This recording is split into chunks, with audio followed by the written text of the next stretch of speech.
Hey everyone, it's Felicia and welcome back to my channel. If you're new here, welcome. Come on in, have a seat, get comfortable, hit that subscribe button if you have not already, and let's get into today's topic. So today I wanted to discuss with you some key tips to thrive in your degree program while also working full time. Yes, it can be extremely tedious. It can be tiring. You're going to feel exhausted. But I promise you, the finish line can be seen, and every step that you take gets you closer to the finish line. So I got my handy dandy notebook here, and I'm going to give you 7 tips to help you thrive in your academic journey while working full time as well. So, the first tip is to write out all of your priorities, everything that you have committed to in your life over the course of the semester or the quarter, whatever your school does when it comes to time lengths for classes. So, you're going to write down everything that you are committed to. That is work, school. Are you in a relationship, marriage, kids? Do you have extra duties at work? Are you involved with things in extracurricular activities? Like, are you involved in your church? Do you have any volunteering coming up? Travel? Everything. Write down that you're a friend, that you're a daughter or a son, or if you're in between, write all of that stuff down. And then you're going to prioritize what is important to you over the next couple months while you're in this semester or quarter. Sorry, my earring just does not want to let me be great today. So once you have written out all of your priorities, school should be within the top 3. Okay, you want to ensure that you really realize how important it is for you to succeed. Now, once you have written all that down, you're going to get a one-stop shop planner.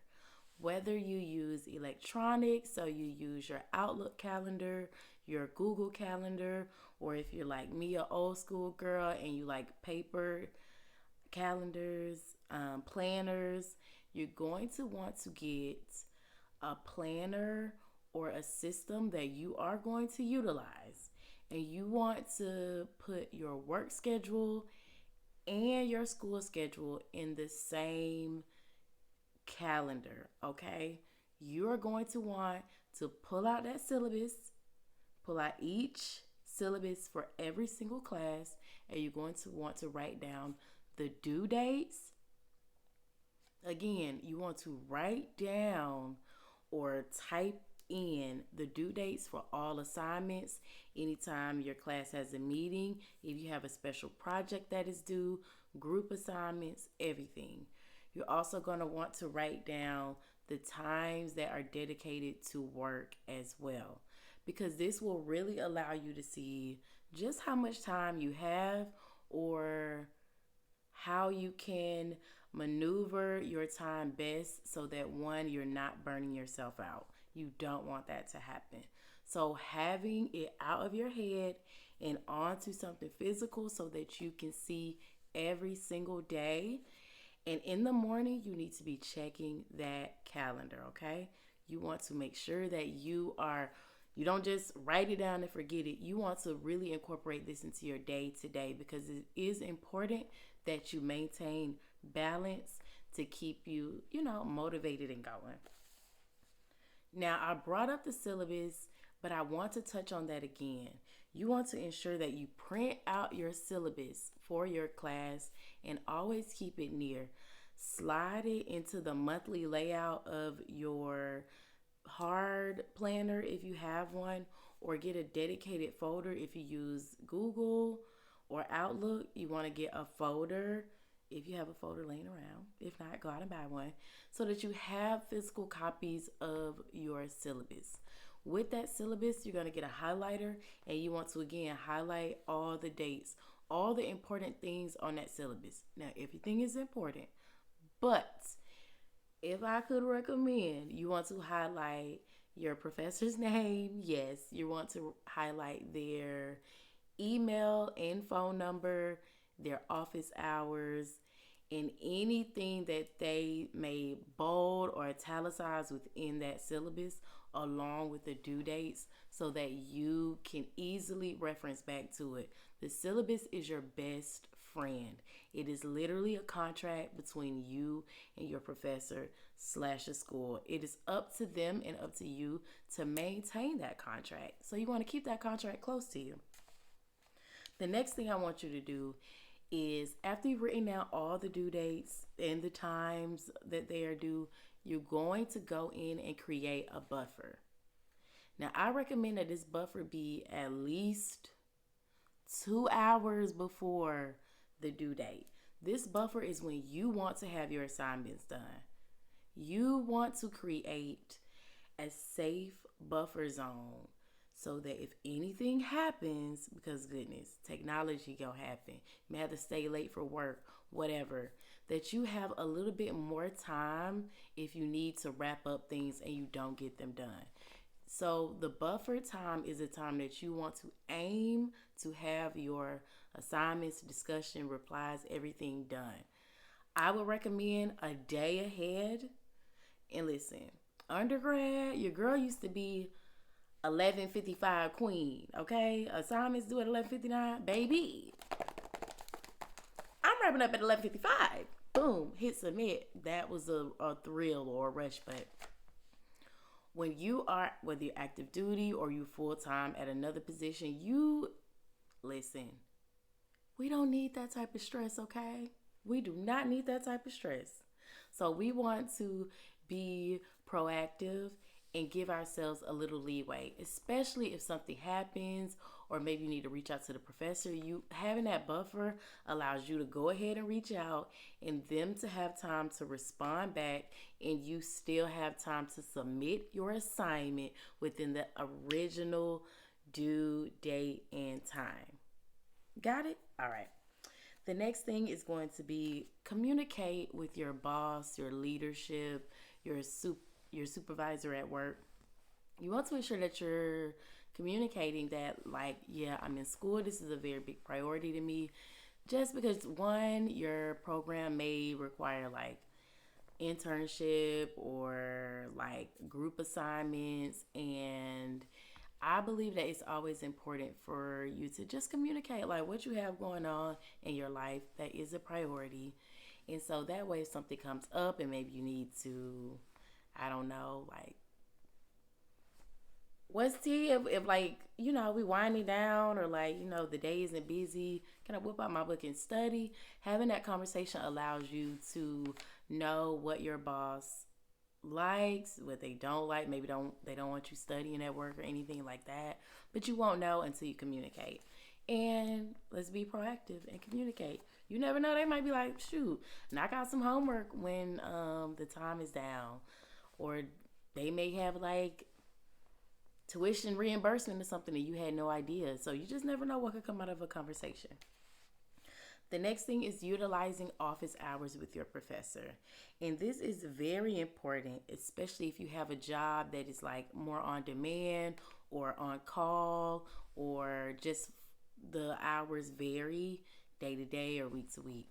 Letting your professor know, one, introducing yourself to your professor is just really good. Opening up that line of communication, especially because you just don't know what the quarter or the semester holds. So allowing yourself to go ahead and tell them, hey, like, this is what I have going on.